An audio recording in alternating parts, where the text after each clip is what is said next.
आप देख रहे हैं BHBC न्यूज। 3 नए कृषि कानूनों के खिलाफ और MSP की कानूनी गारंटी की मांग के साथ किसानों का प्रदर्शन लगातार जारी है। बावजूद इसके गतिरोध भी जारी है। किसान अपनी मांगों पर पूरी तरह से अडिग हैं। किसानों का कहना है कि जब तक तीनों नए कृषि कानूनों को रद्द नहीं किया जाता और MSP को कानूनी गारंटी के दायरे में नहीं लाया जाता, वो प्रदर्शन स्थल से नहीं हटेंगे। सरकार कहती है कि वो संशोधन तो करेगी, लेकिन इसे रद्द नहीं करेगी। मतलब ये है कि ये गतिरोध बना हुआ है और ये भी संशय बना हुआ है कि ये गतिरोध लगातार जारी रहेगा, यानी आगे बढ़ेगा। हमारे साथ एक जानी मानी सोशल एक्टिविस्ट हैं ऐमन रिजवी।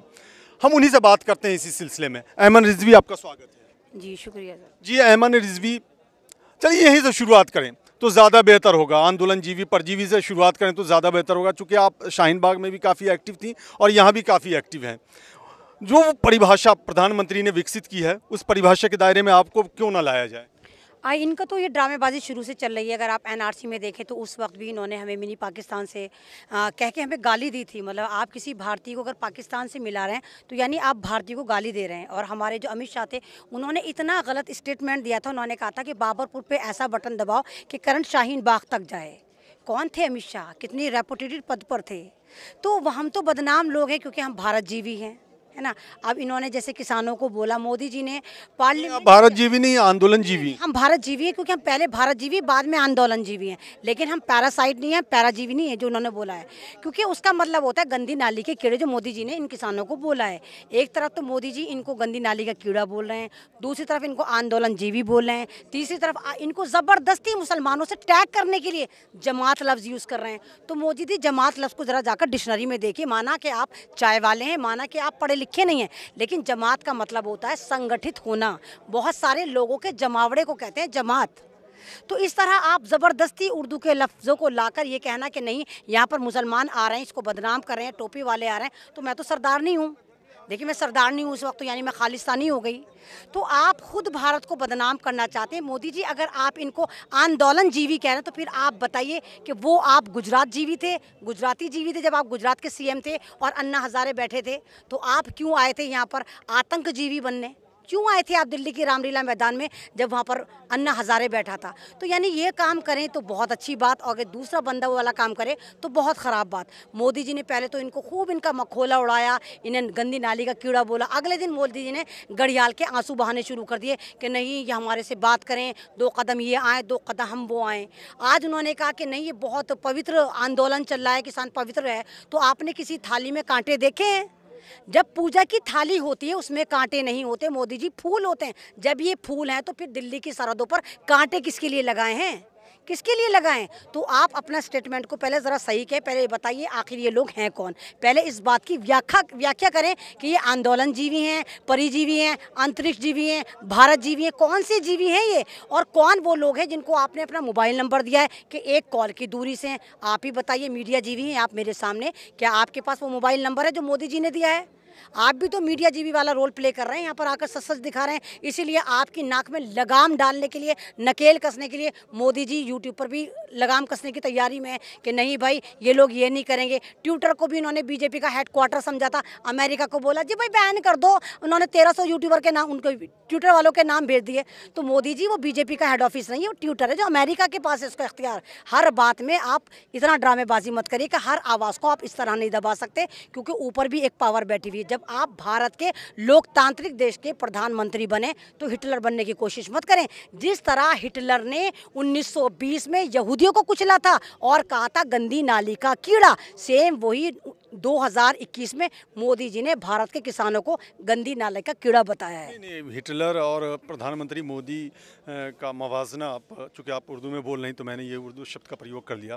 कैसे कर सकती हैं? प्रधानमंत्री लोकतांत्रिक देश के हैं, चुने हुए प्रधानमंत्री हैं, सबने वोट दिया है। चलिए चुने हुए होते हैं तो अगर हम किसी प्रधानमंत्री को लेकर आते, किस लिए लेकर आते हैं? क्या वो हमारी ऐसी की तैसी खराब कर दे, वो पब्लिक प्रॉपर्टी उधेड़ कर फेंक दे? दिल्ली की सड़कें किसकी टैक्स से बनती हैं?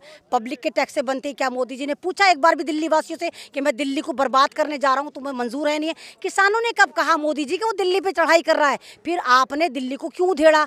और जब आप ये बिल लेकर आए थे, आप कब लेकर आए? जब लॉकडाउन लग रहा था, जब ये आप किसानों के लिए बिल लेकर आए तो आपने एक बार भी जहमत गवारा करी कि आप किसानों से बात करते, इनके संगठन से बात करते? आपने एकदम लागू कर दिया। किसान ने कब वापसी वाला बिल मांगा था? किसान ने आपसे कहा एमएसपी मजबूत करिए, किसान ने कहा मंडियां मजबूत करिए। मोदी जी ने कहा लो हम मंडियां खत्म कर देते हैं, लो हम पूरा भारत उठाकर अंबानी अदानी को दे देते हैं।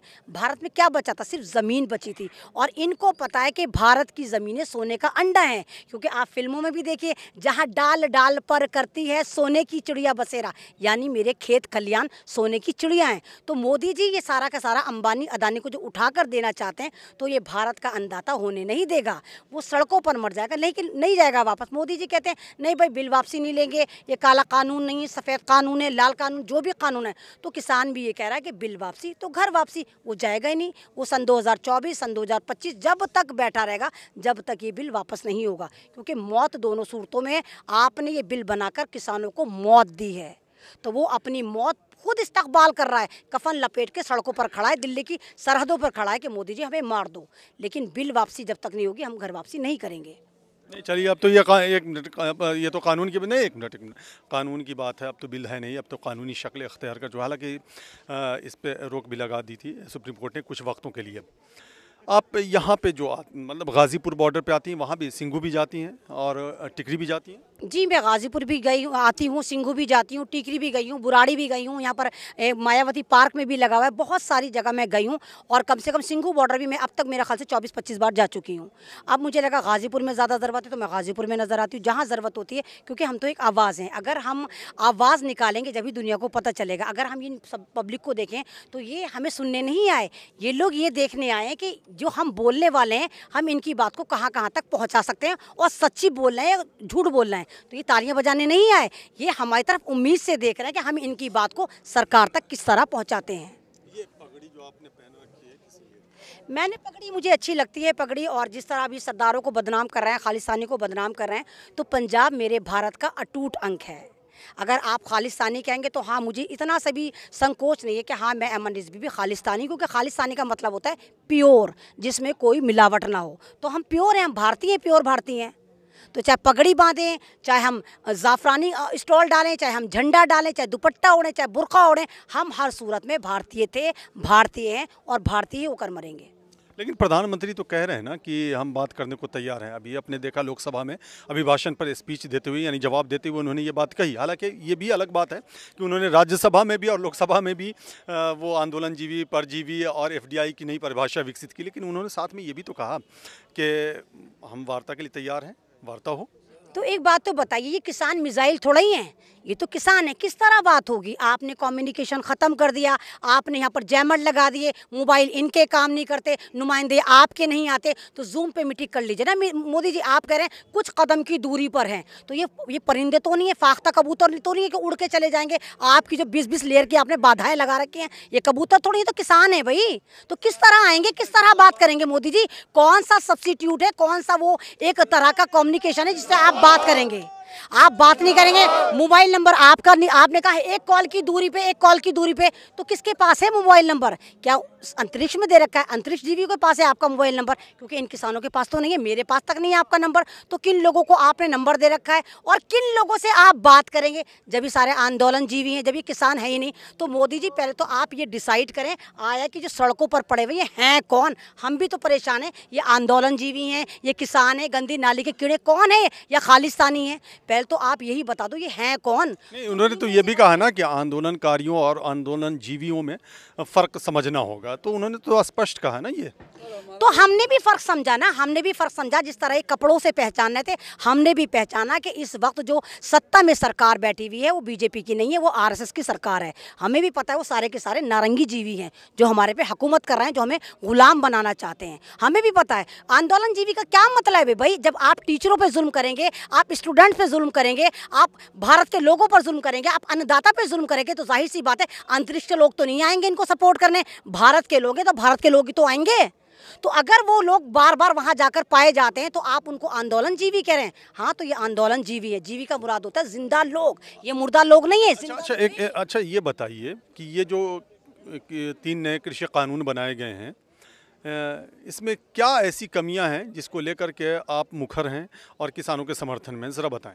भाई एक बात बताइए, किसानों ने कहा कि एमएसपी मजबूत करिए, जो न्यूनतम प्राइस है उसको आप मैक्सिमम तो नहीं मांग रहा ना, वो कम से कम मांग रहा है ना, आप उसको तय कर दीजिए कि इससे कम में वो खेती नहीं बेचेगा, अपना गल्ला नहीं बेचेगा।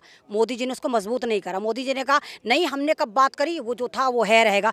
तो मोदी जी, इसी भारत की पब्लिक ने देखा था, आपने 15 लाख दिए थे, इसी भारत की पब्लिक ने देखा था, आपने 2 करोड़ जॉब दी थी, इसी भारत की पब्लिक ने देखा था बेटी पढ़ाओ बेटी बचाओ, तो ना तो 15 लाख आए, ना जॉब मिली, ना बेटियां बची। तो आपके जो जुमले हैं, भारत की पब्लिक को पता चल गया कि आप झूठ के जनरेटर हैं जो सिर्फ धुआं छोड़ते हैं और झूठ बोलते हैं, आप फेंकू जीवी हैं। तो भारत वाले आप पे कैसे यकीन कर लें, कैसे यकीन कर लें। दूसरी बात, कॉन्ट्रैक्ट फार्मिंग का मतलब भी पता है कि आप इनकी ज़मीनें लेकर कॉन्ट्रैक्ट पर दे देंगे। तो किसान नहीं देना चाहता ना, जिसके पास 5 बीघे ज़मीन है वो किस तरह दे देगा। ये किसान है, इनके पास कोई ऑप्शन तो है नहीं। चलिए मोदी जी, आपको सारी किसानों की ज़मीन लेके इन पूंजीपतियों को देनी है, तो किसान क्या करेगा। किसान खेती के अलावा दूसरा काम कर ही नहीं सकता। कौन सी जॉब है जो ये किसान करेगा। आपने सोचा, अब आप कह रहे हैं हम बहुत सारी फैक्ट्रियाँ बना रहे हैं, तो यूं करके चुटकी बनाओगे, फैक्ट्रियाँ खड़ी हो जाएंगी, किसानों को जॉब मिल जाएंगी। 5-6 साल उसमें लग जाएंगे, उसके बाद आपकी सरकार आएगी नहीं आएगी, आप कह दोगे जी भाई हमने तो जॉब के लिए फैक्ट्रियां बनाई थी। तो किसान जो है उस बिल को वापसी की डिमांड कर रहा है। इतनी भारी डिमांड नहीं है। जब किसान नहीं कह रहा कि उसको ये बिल चाहिए, तो ज़बरदस्ती क्यों थोप रहे हैं। आप बिल वापस ले लीजिए। बेशक मोदी जी, मैंने माना ये बिल किसानों के फ़ायदे में है, नहीं चाहिए ना इनको फ़ायदा, ये नुकसान ही चाहिए इनको, तो आप नुकसान इनका दे दीजिए और घर वापसी इनके करवा दीजिए। तो ऐमन रिजवी, आपका बहुत बहुत शुक्रिया हमसे बातचीत करने के लिए। तो ये तो ऐमन रिजवी सामाजिक कार्यकर्ता, बहुत ही मुखर रहती हैं और बेबाक तरीके से अपनी बातों को रखती हैं। इनका साफ कहना है कि जब किसानों को ये चाहिए ही नहीं तो फिर क्यों दिया जा रहा है। मतलब साफ है, गतिरोध की जो स्थिति बनी हुई है वो अपनी जगह, लेकिन किसानों का हौसला भी अपनी जगह। कैमरामैन मनीष के साथ मैं फैज़ आलम फैज़ी, गाजीपुर बॉर्डर से। रोज की ताज़ा खबरें सुनने के लिए सब्सक्राइब करें BHPC न्यूज चैनल। साथ ही रोज के नोटिफिकेशन जानने के लिए दबाएं बेल आइकन। साथ ही हमें अपनी राय देने के लिए हमारी वीडियो पर कमेंट करके बताएं और वीडियोस को लाइक और शेयर करना बिल्कुल ना भूलें। आप देख रहे हैं BHPC न्यूज।